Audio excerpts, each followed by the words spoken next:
Hopefully. He says hopefully. I haven't got my headphones on though, so I can't actually hear Gavin anything. can't hear anything, so I'm just going to talk waffle anyway. Yeah, Good fine. evening, everybody. Hope you are all doing well. It's a lovely sunny day today, but it's freezing cold. I'm off to Spain at the end of this week. Sorry, it took gizmo behind my ears. I'm off to Spain at the end of this week, but apparently it's rain and floods, so I'm quite tempted to stay in the UK.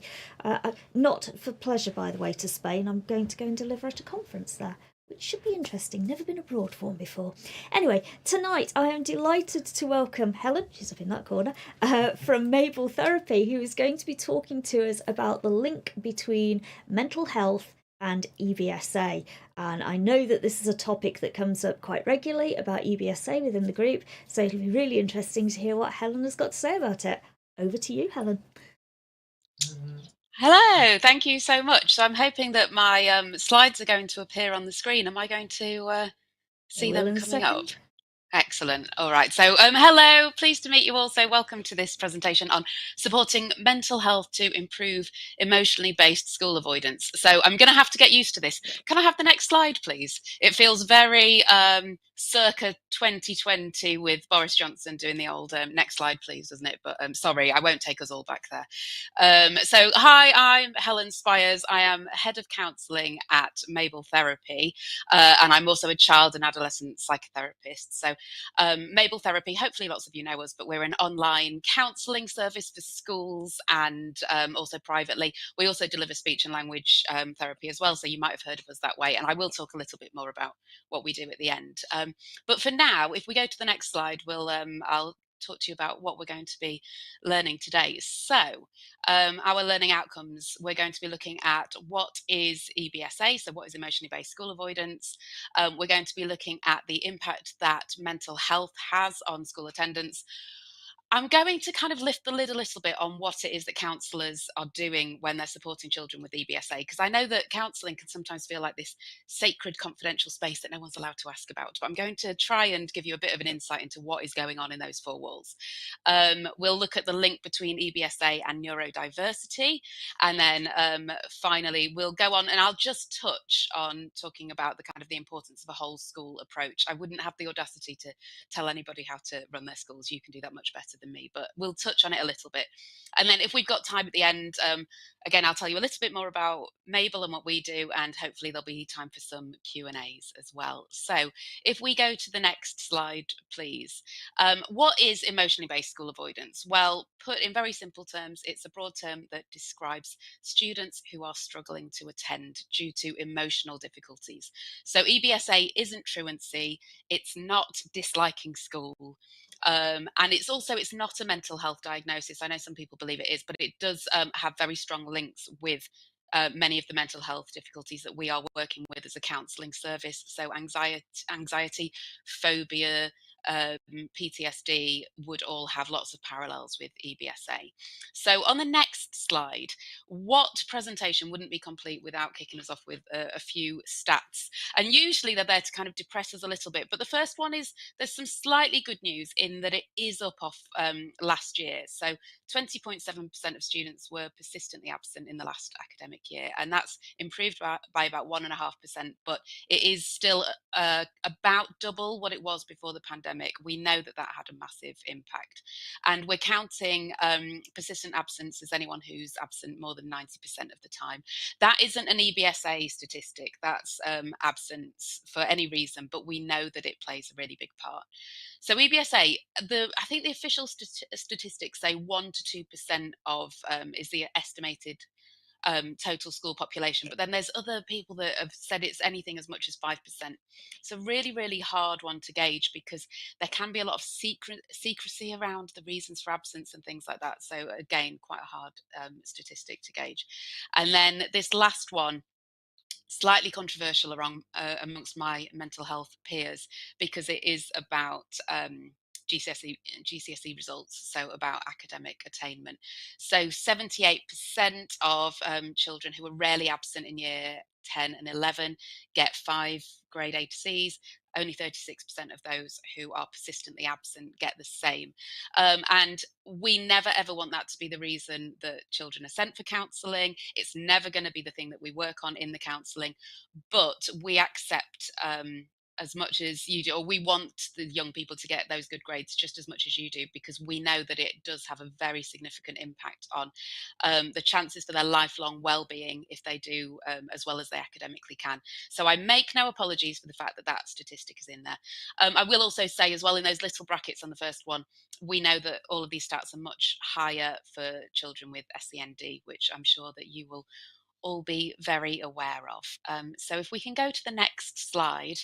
Again, another slightly scary looking one. So since August 2024, you probably know that statutory guidance came in around attendance. So every school needs to have an attendance policy. It needs to have a senior leader responsible for the strategic approach to attendance and a strategy for reducing it, including engaging outside agencies in supporting as well. We really welcome it because there is lots of positive things in there. There's lots of guidance talking about the whole school culture, about having an attendance champion, about analysing the data and looking for kind of trends amongst your pupils.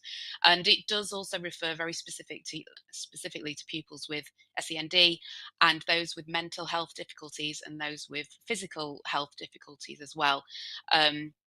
So really, really important that hopefully people are starting to, really look at what the issues are behind it. So if we can go on to the next slide, please.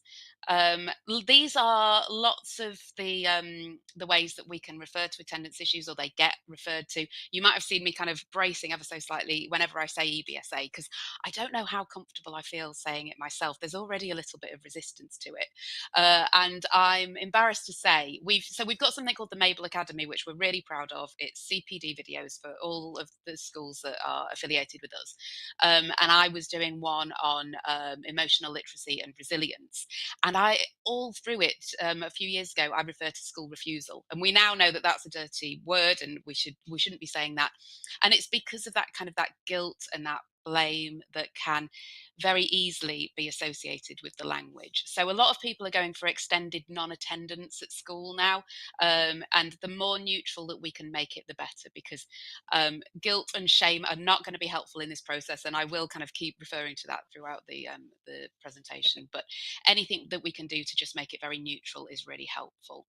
For this reason, if we can go on to the next slide, I've picked a few tweets out, and these kind of represent the thoughts of parents and the thoughts of those that are kind of advocates for children with EBSA. And there's lots of people that are really feeling quite defensive. And I do sympathise, because there's a lot of stigma attached to being a parent of a child and being a child that's not attending school, and that stigma can feel really really wearing. And again, there's all that guilt and there's all that shame. The other children think that they're a bit weird because they're not coming in. The other parents are judging the parent because they can't get their child in. They're feeling that judgment from the school, who desperately want to get them in. So anything we can do to try and get it right, because the aim that we're trying to achieve is to stop school feeling like a hostile place for that young person. I'm not saying they are hostile places, but I'm really sure that they're, wonderful places. But for that pupil, it feels like a hostile place. So anything we can do to be really supportive for them, for their parents, it's really, really important. So on the next slide, here are some reasons. Here are some flags that someone might be susceptible to EBSA, or these might be some of the things going on for children who are struggling to attend. Lots of these will feel really, really obvious to you. But if there's any of these that start to suddenly creep up, then immediately, attendance could become an issue for that young person. So have it on your radar. And they can look different as well. So things like feigning illness or separation anxiety when they're in primary school, that could be those ones that you have to kind of peel away from their parents on the school gate every day. And maybe a really good process for doing that. And actually you get quite used to it. But that could be a sign that as they get older, they're going to still struggle with that separation anxiety, and that attendance is going to be an issue for them. And when they're, a big burly 15-year-old, it's going to be much harder to try and kind of wrangle them in through the school gate. So it is something to be on your radar, and perhaps if you are a primary, pass that on to secondary, because so many of the parents we talk to about EBSA go, actually, do you know what, there were signs even when they were in reception. So that could be a really big sign.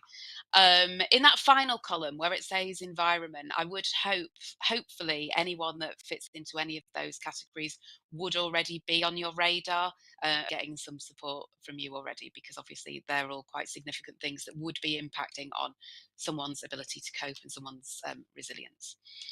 So on the next slide, we're going to talk a little bit more about working together. So I always like to think of it as a bit of a triangle of responsibility, hence the image that's here. Because if I can speak and represent the counselling world here, I would say that we can't work in isolation. So we are working with the young person for 50 minutes a week, if that. Sometimes the sessions are shorter.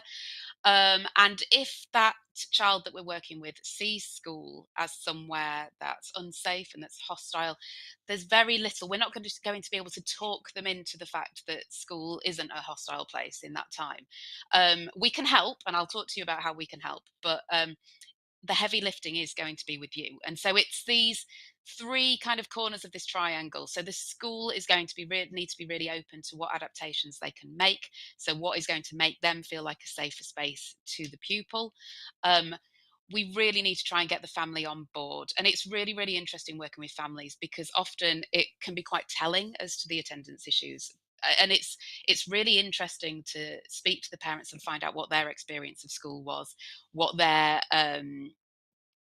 projecting onto the young person. How do they feel about being in an office with senior leaders at a school? All of those things could give you an insight into why they're perhaps enabling some of the behaviors from the young person and kind of reinforcing it, and really trying to get them on board again by being really positive and really supportive and all of those things, and no blame or anything like that. All of those things, so that they feel like they're working towards the same goal as you. And then finally, the young person really, really needs to be on board with what you're trying to achieve as well. And we can help with that as a counselling service a little bit more. But we want them to really want it for themselves. So we want them to have that self-esteem and have that resilience to know that they can go out of their kind of safety, go out of their comfort zone just a little bit, and be in discomfort, and know that that's all right. Because they want that for themselves. And as a counselling service, we will hopefully help with that.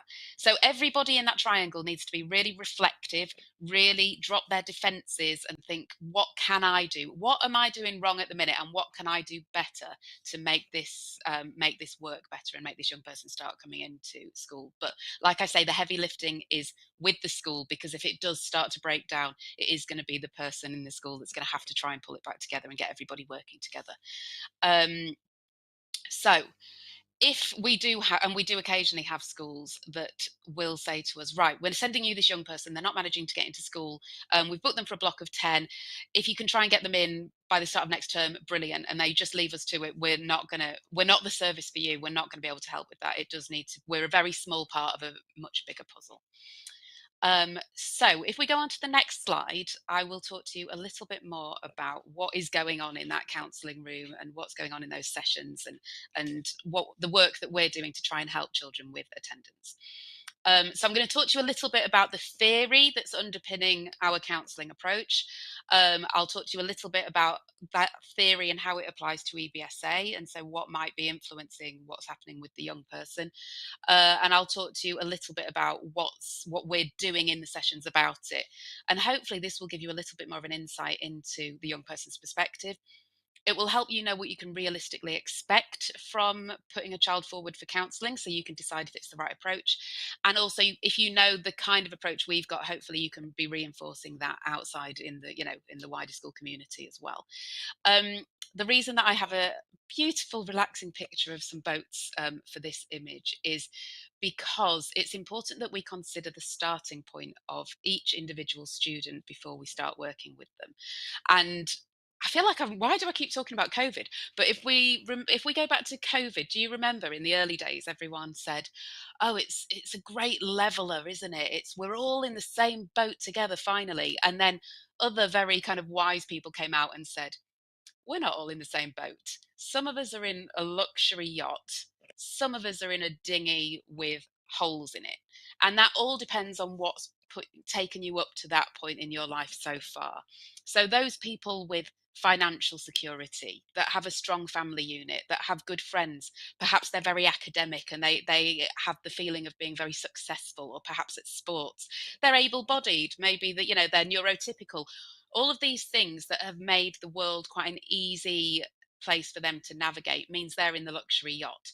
And so just it's important to bear that in mind when we think about students, because what some students might find easy, other people will find. And I know as Senkos, you know this already, but it's worth kind of remembering these things, isn't it, when we're thinking about these specific pupils, that it's so important that if they are missing a few of those fundamentals, a few of those building blocks that I described, that their resilience is going to be lower and their ability to cope is going to be lower, and that can have an impact on their ability to opt in or opt out of school. So on the next slide, before I talk about what we do in the sessions, I'm going to talk to you about some of the theories that underpin the way that we work. So and we wouldn't be sat there in a session going, oh, well, Freud would say this, or Erickson, or anything like that. These are just things that influence the way that we work, and theories that influence the way that we work. So I've got a few that I'll kind of introduce you to. Some of you, I'm sure that you will know these inside out yourselves as well. So attachment in particular, I know, in the last 10 years, schools have become really, really aware of understanding attachment. I'll go over it anyway, because I'd never think it hurts to have a little bit of a refresh. And also, when I'm talking, if you think about it specifically with your EBSA students as well, it might just, you might look at it in a slightly different light. So I'll give you a kind of whistle stop tour. So when we're talking about attachment, we're talking about a theory from John Bowlby in the 1950s, and he was interested in the relationship that infants had with their caregivers in those very early years, so up to about 18 months to 2 years, and the impact it then goes on to have for the entirety of their lives. And so what he noticed was that for infants that have a secure attachment, and by a secure attachment, that means that they get their needs met. So if they cry, they are soothed, they're fed, they're changed. For those infants, the messaging they're getting consistently whenever they get their needs met is the world is a safe space. I am loved, I am valued, I have nothing to fear. And they carry that message into everything they do well into adulthood, lifelong. That's the message that they carry with them, because that's the grounding that they have. But for those that don't consistently get their needs met in the first 18 months to 2 years of their lives, they have what he coined as an insecure attachment.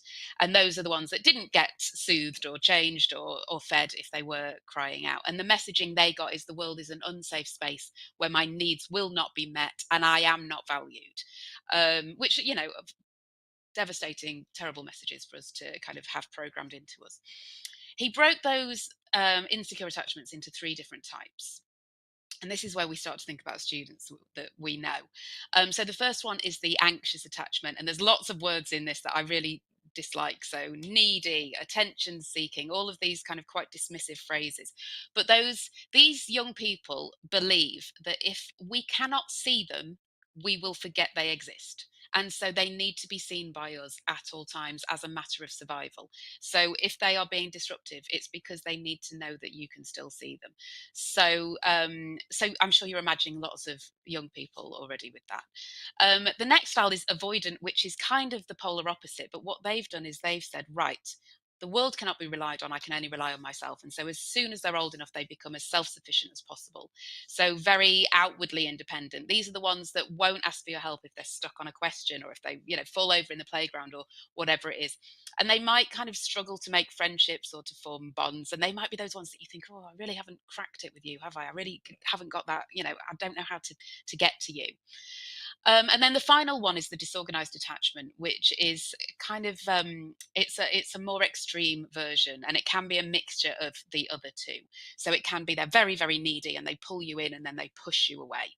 And so for those with a disorganized attachment, they can struggle to regulate their emotions, struggle to read social situations accurately, generally struggle to navigate the world. And you can imagine the struggles that these young people would have with EBSA. And I always think this is the point where I lose people slightly, because we start becoming psychoanalysts and thinking, oh yeah, that's what my ex-boyfriend, that's definitely, he was avoidant and things like that. And it can be good fun.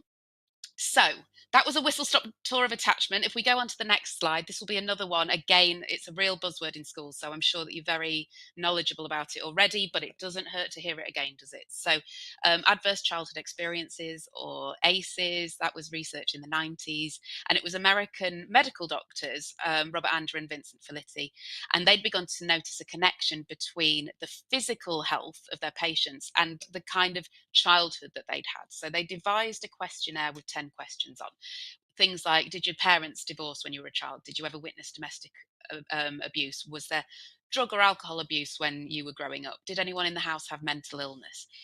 And they were absolutely mind-blowing outcomes to the questionnaire.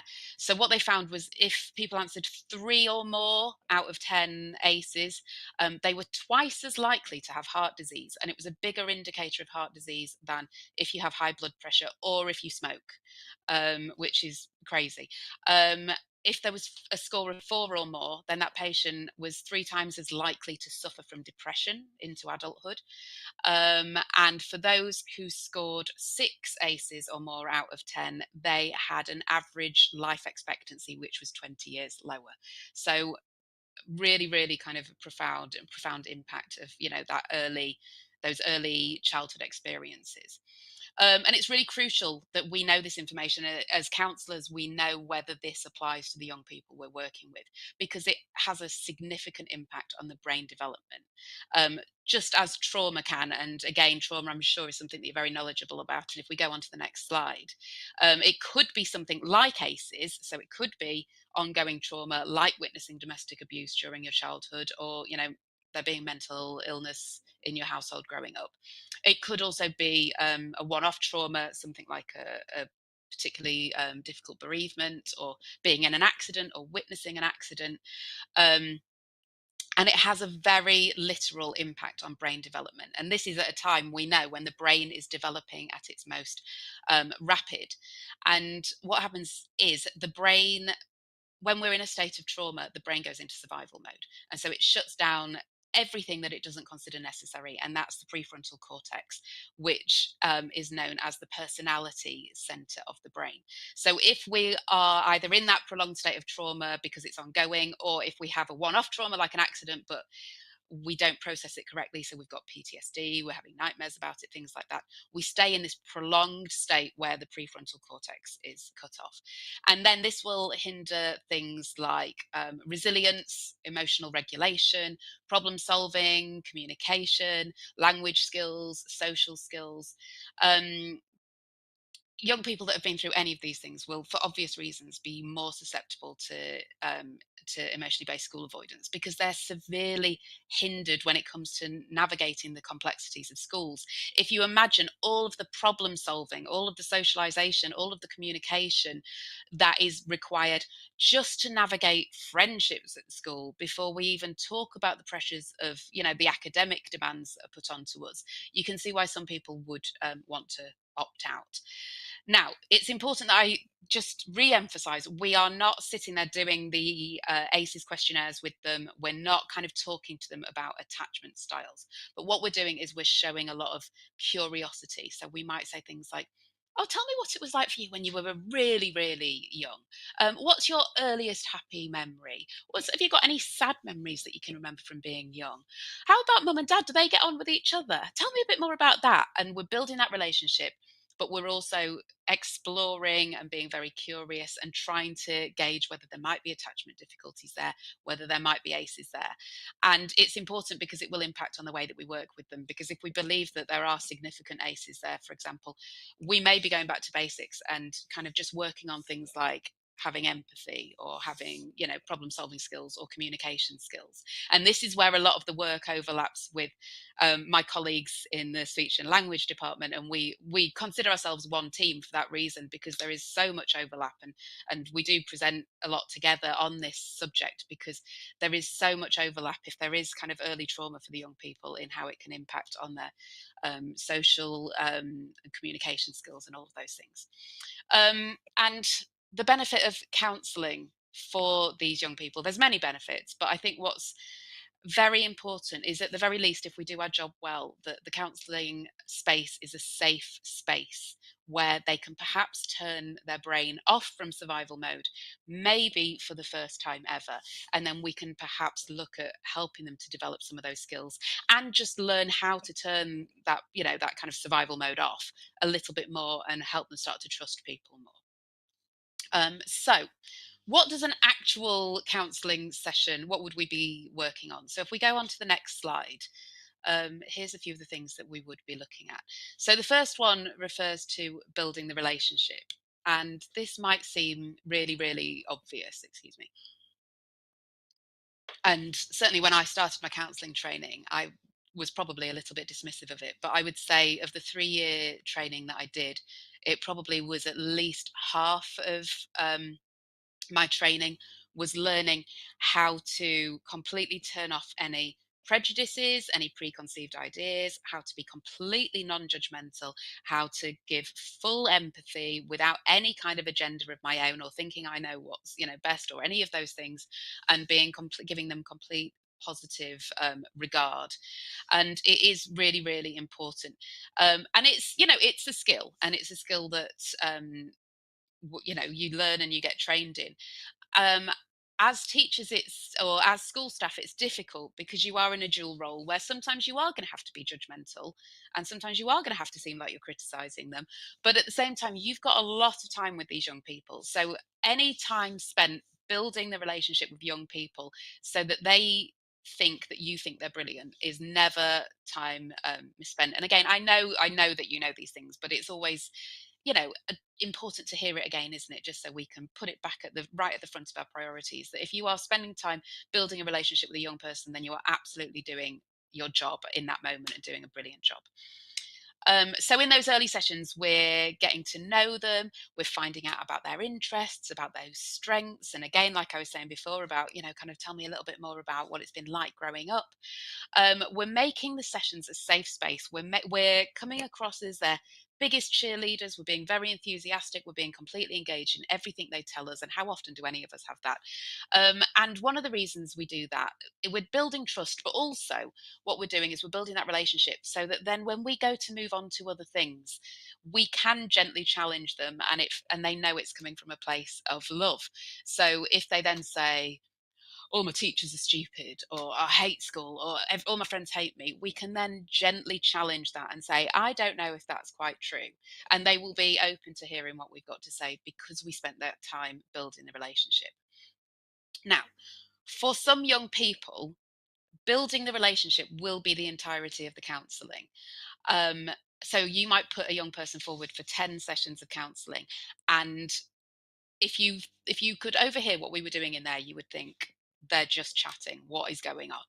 And what we're doing is we are becoming that safe space. We are building their self-esteem. We are making them feel valued in the world, all of those things. And so for those young people, if that is all that happens, then really was time well spent, and it was very, very important. And it might make them more willing to engage in counselling as well if they need it at a later point, when they're adults, all of those things. So it is really important. It's the most important thing that we can do. That said, hopefully we do get to move on to other things with most of the young people that we're working with, and we will always be setting a goal with them. I know some people can think counselling is very open-ended and it's completely led by the child, but we will try and give it some structure, and we will try to encourage them to have a goal that they're working towards in the sessions. And we're not going to go in and go, what's your goal for this session? Kind of first question in the first 5 minutes, because most young people won't know. They won't know how to answer that. So we may frame it as, if you had a magic wand and you could improve one thing about your life right now, what would that thing be? Or if you woke woke up tomorrow and there was one thing that was different, what would that thing be? Or we may even set the goal based on things that they've told us. So it may be that they say, oh, well, sometimes I can really struggle with friendships, or I can struggle keeping friends. Then if they're struggling to find a goal, we might say, I remember you said that thing about friendships. Shall we work on that? Shall we make that your goal for the counselling sessions? Um, and it's important to point out that we will get referrals from schools, and they're likely to put on what they think the young person, what they'd like the young person to work on. We will always be led by the student on what they want to work on. So if the school have said they're very disruptive in lessons and we need to improve that, and the young person comes and wants to work on friendship issues, we will work on the friendship issues. But hopefully by working on the friendship issues and just again having that lovely safe space where they feel their self-esteem builds and all of those things, 9 times out of 10 it will have a knock-on effect to the disruptive behavior as well, and should hopefully improve things there. The final thing on this page that I'll talk to you about is psychoeducation. So all this is about teaching them in an age appropriate way why their brain is making them think and feel the way that it is, because our brain is always trying to do its best for us, but sometimes it might do it in maladaptive ways. And the best way that we can stop that from happening it is to bring it into our awareness, and then once it's in our awareness we have the power to do something about it. So we will do this in really age appropriate ways. At Mabel we've got our platform is very interactive, and there's loads of resources and loads of games that have been specifically designed to enable psychoeducation. So there's lots of ways that we can do that in really child-friendly ways. But whatever counselling service you're using, if they are a children's counsellor, they should hopefully have those kind of child-friendly ways of psychoeducating and supporting. If it's things like phobia and OCD and things like that, we'd probably be educating them on some kind of CBT approaches, some ways that we can try and reprogram the brain. But when we're looking at EBSA, the most likely thing that I would be looking at if I was working with young people would be looking at the anxiety cycle and helping them to understand what is going on for them when they're in that cycle of avoiding school. So if we go on to the next slide, I will talk you through that now. Hopefully it'll be helpful to hear what it is that we would be working on in sessions. So we're starting on the kind of the pink one in the top right. So we start with anticipation. So the anticipation is the trigger for the emotional response. So the young person will be contemplating a threat, and it's almost always a future orientated threat. So kind of what if? So what if I wet myself at school and everybody laughs at me? What if I've got nobody to sit with when I have my lunch? And then that will lead to an anxious thought. And the anxious thought is where the brain may start to distort reality. So this is where we would be really spending some time working with the young person, helping them to recognize when this is happening. So these distorted thoughts could take several forms. So there's threat scanning is one of them, which we would be teaching them about.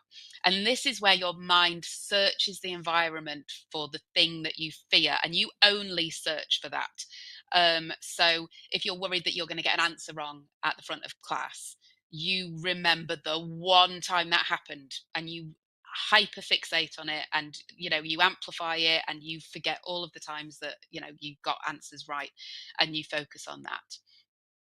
Catastrophizing, and we all do this, but catastrophizing, and it's where your mind jumps to the worst case scenario.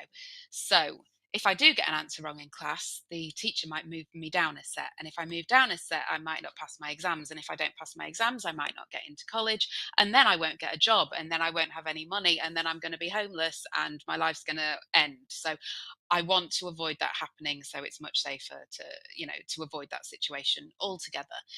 And again, we might be being really playful with this in the sessions, because hopefully we've got a good rapport, and there's lots of laughter and lots of fun in the sessions. And so we might really be taking that to the real extremes of catastrophizing, so they can actually see how silly it is and start to recognize it and take the power out of it. There's hypothetical worries, which is that kind of what if that I was talking about. So what if there's a fire at school and I get trapped in the building? Or a really, really big one that comes up time and again for the young people that we work with at our service is, what if I go to school in the morning and my mum is in a car accident and I never see her again? So the safest thing for me to do is to stay at home with my mum. And that's where that kind of separation anxiety comes in.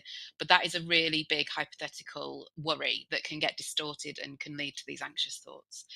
And then fortune telling is an example of another one. And that is again where your mind interprets predictions as fact. So I think what if I wet myself, or oh, I'm scared I'm going to wet myself in front of the class. It then becomes, I'm definitely going to wet myself in front of the class now that I've thought it's going to happen.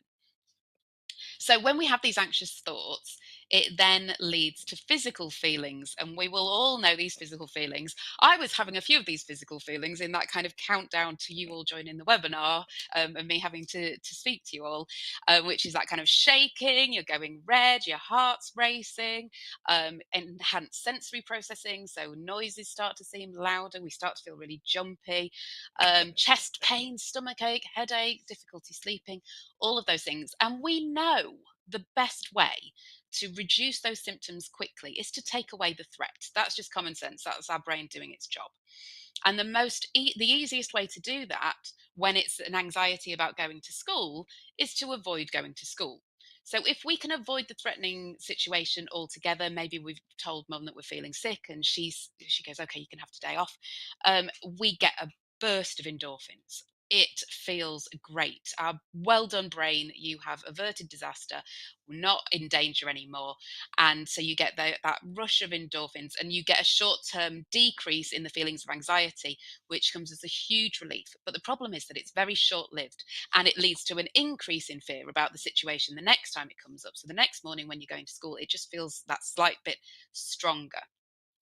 And as you can imagine, this leads to long-term avoidance behaviors, because the next time you face it and you manage to avoid it, you are just reinforcing the fact that there is genuine danger at school.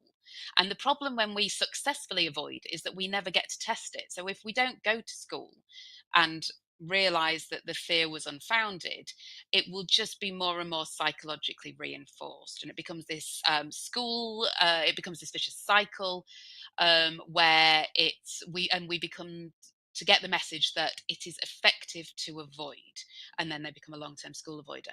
And linked in with all of this as well is these feelings of guilt and shame. So maybe our parents are making us feel guilty or ashamed of the fact that we're not going into school, or maybe school are making us feel that way, or maybe our friends are kind of sending us weird messages and we're starting to feel a bit embarrassed about it.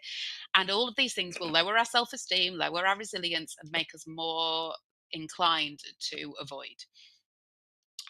So looking at this anxiety cycle, this is considered a CBT approach. So we're helping them look at their behaviors. In this case, the behavior is avoidance.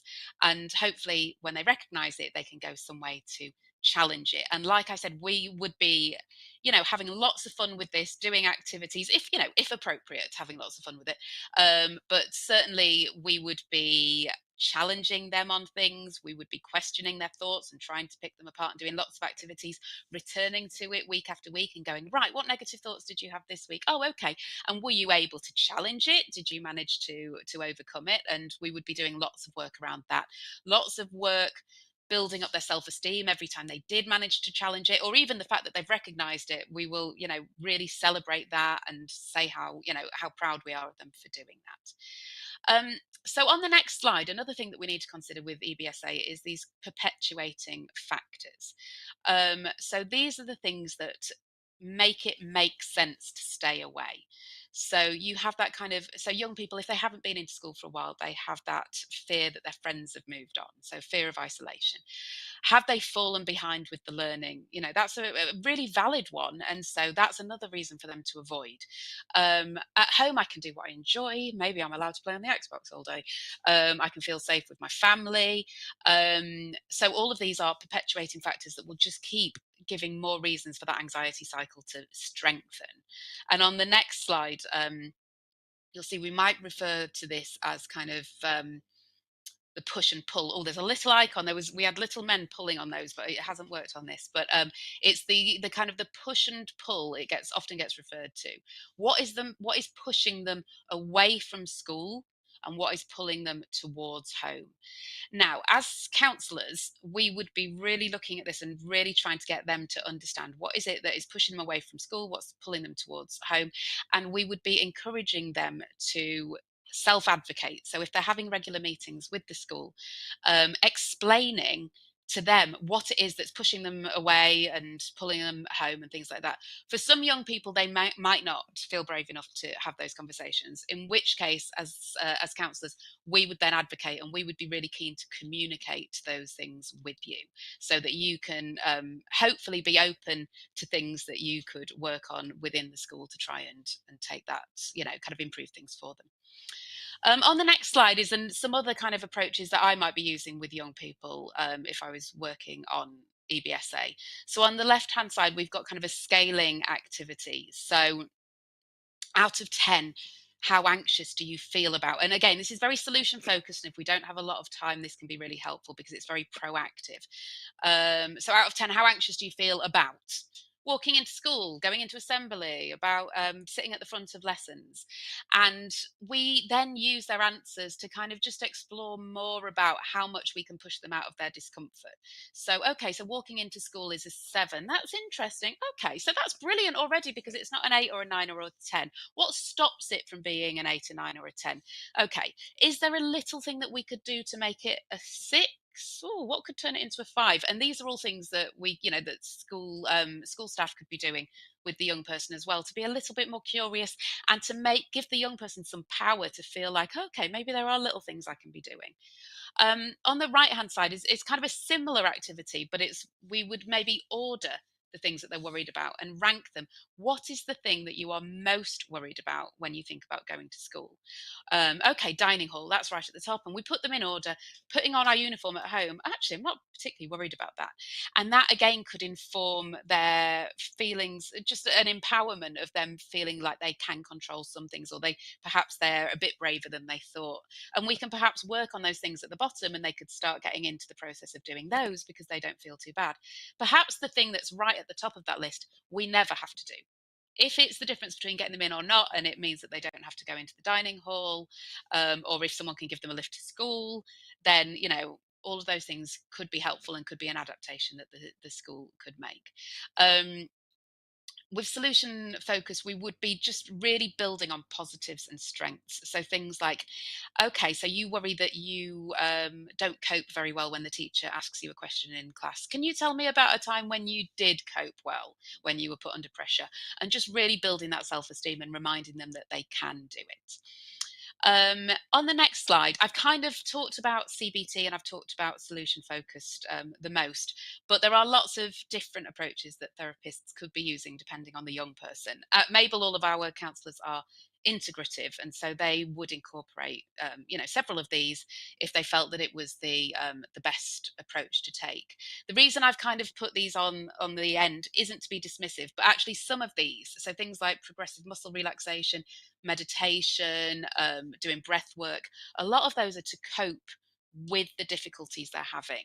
So if they are having a panic attack, let's work on some breathing strategies for you. But we really want to get to a point where they're not having panic attacks. So some of these are things that we would kind of be doing to address the symptoms, but very much alongside trying to get to the root of the problem. So on the next slide, neurodiversity. So there are various intersectionalities that can lead to heightened risk of EBSA, but I think the biggest one is probably neurodiversity. It certainly is massive. So when we talk about EBSA, it could be explained by ACEs or attachment or trauma because they're struggling to socialize, struggling with the demands put on them, relationships, problem solving. But we know that those things could also be neurodiversity, potentially undiagnosed neurodiversity. So if they are showing signs of anxiety, it could be brought on by all those family difficulties we talked about, but it could also be that they're struggling to navigate in a world that isn't really designed for them. So it's very important that we acknowledge that and recognize that. And on the next slide, there are just a few statistics that kind of support that we know that this is true. So 92% of those experiencing school distress were identified as neurodivergent. Fewer than half of pupils in the UK report being happy at school, and children with SEN 50% more likely to struggle with school attendance. And I'm absolutely positive you are all noticing that on a day-to-day basis, and that's why you've come here this afternoon. And if we go on to the next slide, you will again will know the reasons for this. But if we think about how exhausting these things are, so the masking that neurodivergent children will be doing all day can lead to exhaustion, poor mental health, very low self-esteem. That they're kind of not they're having to keep their real self in. The emotional regulation is massive, particularly when the hormones hit, because their brains and their bodies are processing information differently to what we might expect from other young people. So the usual strategies we're using to support them might not be the most appropriate.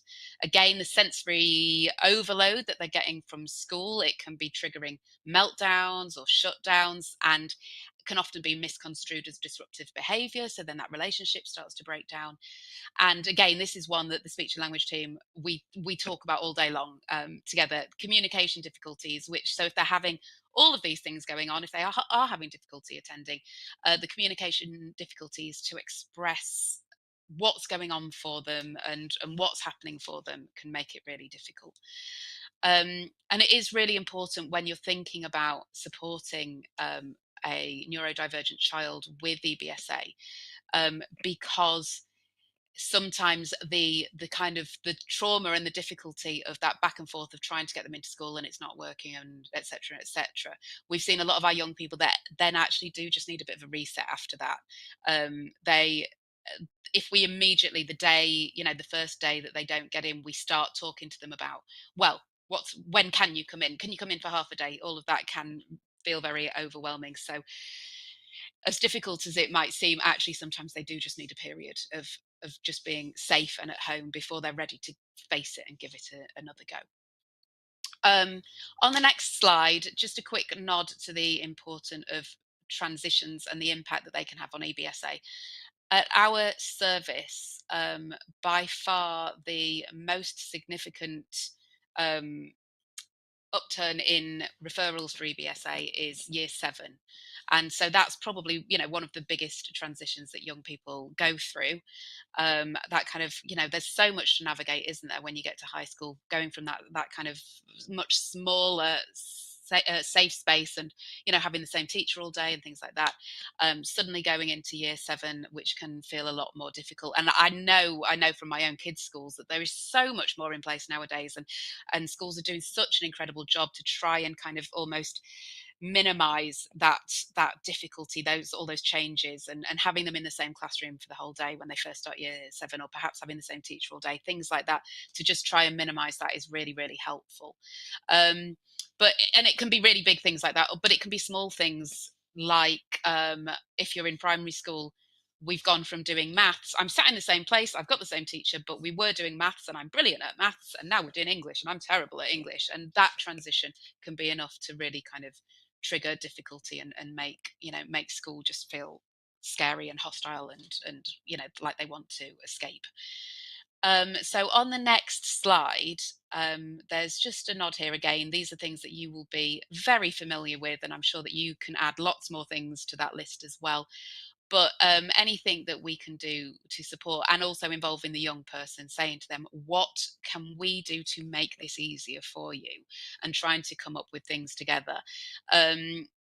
As a counsellor, when I was an in-person counsellor, I used to use transitional objects a lot. So if I felt like they might not want to keep coming, or they might not be in school that much, I would give them one of my special pebbles, and I'd say, oh, you can keep that for the week, but that one's my favorite, so can you bring it back when you come and see me next week? So things like that can be really helpful. Having adaptations, so timeout passes, 5-minute early passes, any of those things that would help. Having rapport with, having a mentor, but also not just one mentor, because we know what's going to happen. That person's going to end up going off on sick or something like that. And so if you can have a couple of people that they feel really, really close to, and that they can go and talk to if they're finding things difficult, that's really important. But also saying all of this, discretion, because the amount of young people that we have that say they felt like they were babies because they got given some passport and it had like little clip art on it and things like that, and it marked them out. And so just making sure that they feel that they are that they're in control of it, and that it's it's discreet if it needs to be discreet. So on the next slide, a whole school approach as I said at the start, I would not dare to tell you what you should be doing to manage a school. But just to let you know that obviously it's very, very important that a whole school approach is adopted, because it's great if you're on board, but if no one else is, it's still not going to work. Um, Martha, who is our clinical director, and I went on a course last year that Anna Freud put on, which does tell you how to strategically lead on attendance in schools. And it was absolutely amazing. And very much that idea of just having a strategy in place that is going to need to involve time, budget, planning, all of those things. So it does need dedicated time on your, kind of CPD diary for the year, your plans. And then on the next slide, just very quickly, this is an example that we lifted straight from the Anna Freud training, which is the assess, plan, do, review model. And hopefully you've got something like that in place. I know one of the things that I really remember from that training that they said is always have your next meeting booked in. So if you are having a parent meeting, always make sure they know when they're next coming back through the door, and that they're not forgotten about. And that's a really positive relationship building trick.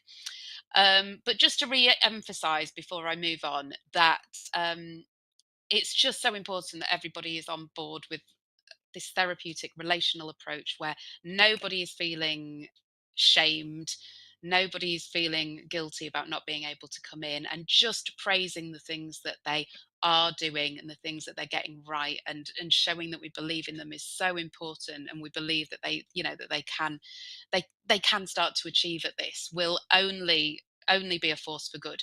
A couple of the things that we get that I think are worth pointing out from the young people that we work with is if that young person walks into school and 7, 8, 9 teachers say to them, "Oh, I'm so pleased to see you. We've missed you, buddy. Come back. Great to see you."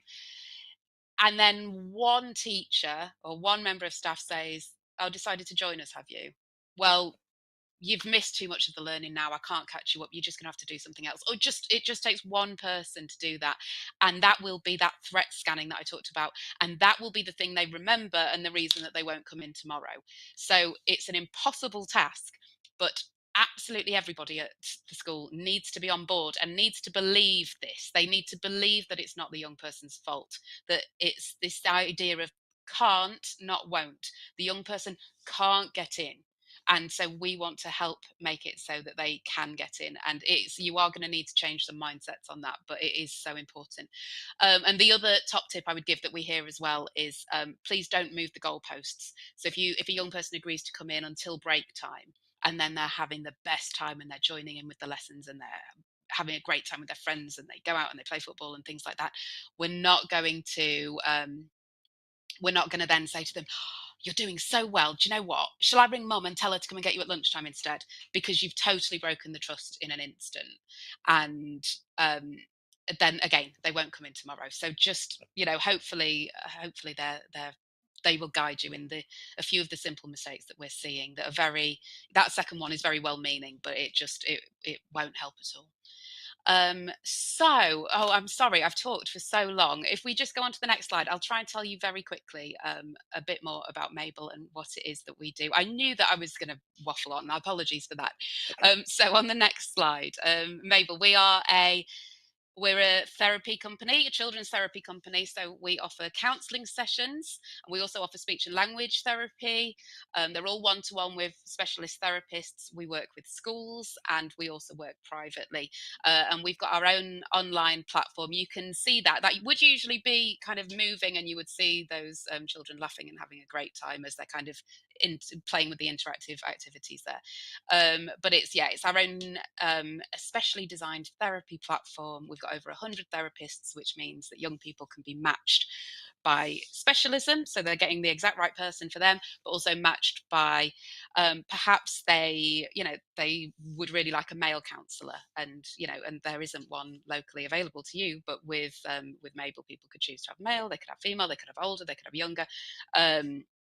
Perhaps it's very important that they have a certain ethnic background, and that's something that we can support with. So we're very, very proud. On the next slide, we were always just a specialist service, but we have we've listened to schools and what they want from us. So we now have expanded, and we now work with all pupils in schools in some form or another. So we have universal resources, and we also have targeted resources for those that need a little bit of extra support.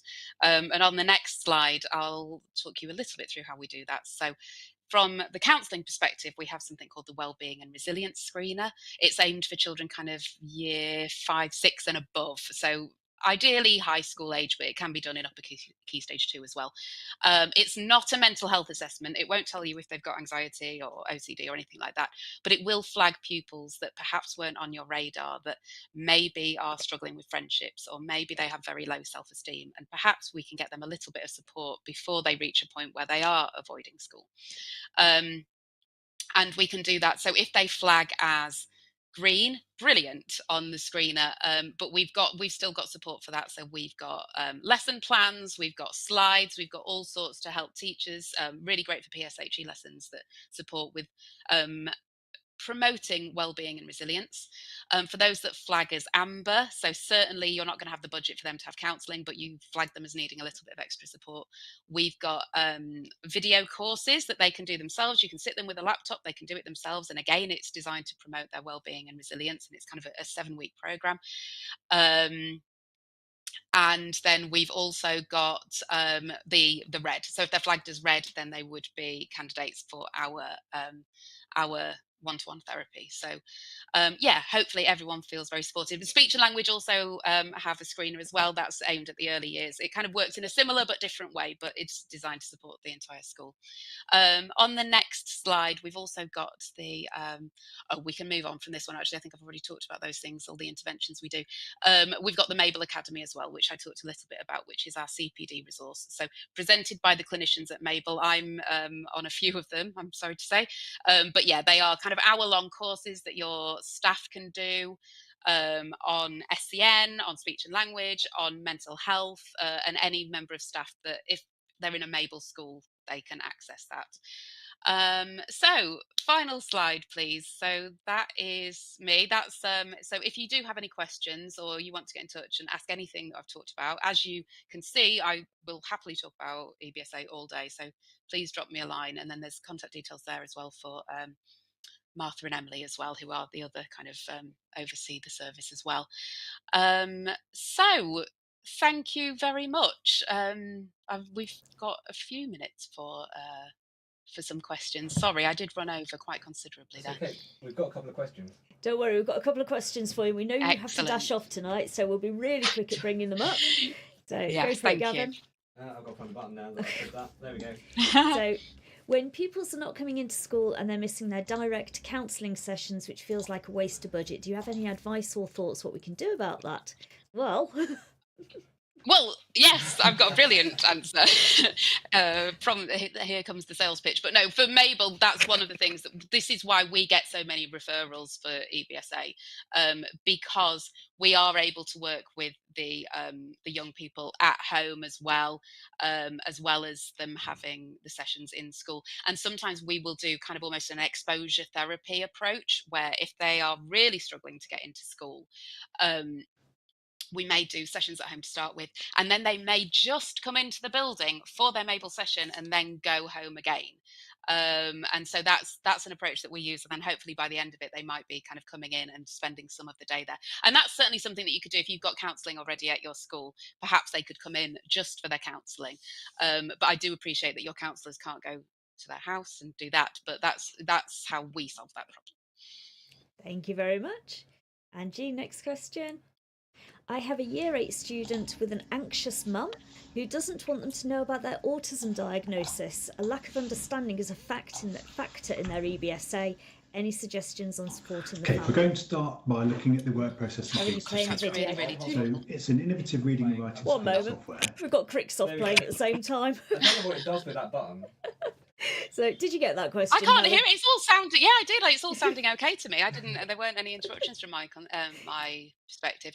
I think it's again all of that relational stuff that I was talking about. So making sure that you are acknowledging their concerns, you totally understand where they're coming from, and maybe just spending a little bit of time building that relationship with her, kind of understanding where those issues and where those worries come from. Is it coming from something, kind of from their childhood or something, that's key to them? And then just make sure, because they will have their child's interests at heart, that will be, that's obviously what's driving her. So just making sure that she understands how if they understand their difficulties, it can help. It can feel very validating to them. It can help them to reduce the anxiety around it. And again, if we're talking about autism, there's been a real shift lately in it kind of being a very positive thing, and so just making sure that the parent is aware of that kind of strength based language is really, really important. I think just making sure that she sees it from that perspective. And we talked about psychoeducation, so just providing as many resources as you can for that, for that parent, and so that they become aware. And I think it's just again, speaking to that young person about any I suppose if they don't know, it might be difficult, but working with that young person as much as you can, trying to find out what they need, what's going on for them, and making it very personalized for them, and just keeping those lines of communication open as much as possible. Does that answer your question? I kind of just I think it does answer the question. I think anxious parent is the one there, but it also applies to cultural differences, because we know there is that cultural side where some cultures refuse to acknowledge certain things. Getting in touch with the church leaders, or that faith leader, can also be helpful as well. So they start to feed it into their sermons, whatever it is they're delivering. Not this is directed at you, but in a kind of general sense that, we do acknowledge this, and this can exist within our culture, and it's okay, can also be helpful. So just for anybody who's struggling with that one, because I know that comes up occasionally as well. Any others, Jay? Yeah, there's lots of thank yous. Lots of thank yous. There you go. I told you EBSA is popular in this group. It's massive, isn't it? It's really important, but it's really interesting to get kind of stuck into. I have convinced myself that you are desperate to nip for a wee, because you mentioned it so many times at the beginning of the presentation. It was like, and now I need to go as well. I'm sorry. I planned. No, it's fine, but it kind of did make sense, because you do get nervous, and that is our body's reaction to things, and we know everything's going to be okay. It's not going to turn into a disaster, and we just get on with it. But some people get locked into that. And I did fortune telling myself, because I was absolutely convinced that something would go wrong with my technology and I would need a printout. And as soon as I had that thought, I could not let that thought disappear, and I had to reload ink into the printer and all sorts, because I was like, well, it's definitely happening now that I've thought it. So I was a victim of it myself, and we all do it. So definitely. It's very normal. Helen, thank you so much. Always a pleasure to have you on our sessions. It's been a long time since we did one with you, so it was great to have you back tonight. And thank you for sharing about mobile therapy as well, because you have some amazing resources on there. And if anybody hasn't heard of mobile therapy before, do have a look at what they've got available. I know you've got a review to do for them. And I do. I've got a review to do. I don't know whether I'm doing the counselling side or the speech and language side, though. I don't think we've decided yet. We'll work that out. We'll work it out. So we'll see. Okay, so thank you very much, Helen. If you want to just stay on the line for a couple of moments. 2 seconds. For a couple of moments. To everybody else, thank you for joining us this evening. Like I say, I'm off to Spain at the end of this week, but I am delivering tomorrow night's session for you, which is on building communication-friendly classrooms. Well done. And then next week, apparently I'm doing something on scaffolding, so that'll be metal poles and things, won't it? It's a practical session then. A practical session, yeah, definitely. I'm building in the studio. Something like that. Right. Anyway, we look forward to seeing you all soon. Take care. Bye, everyone. Bye-bye.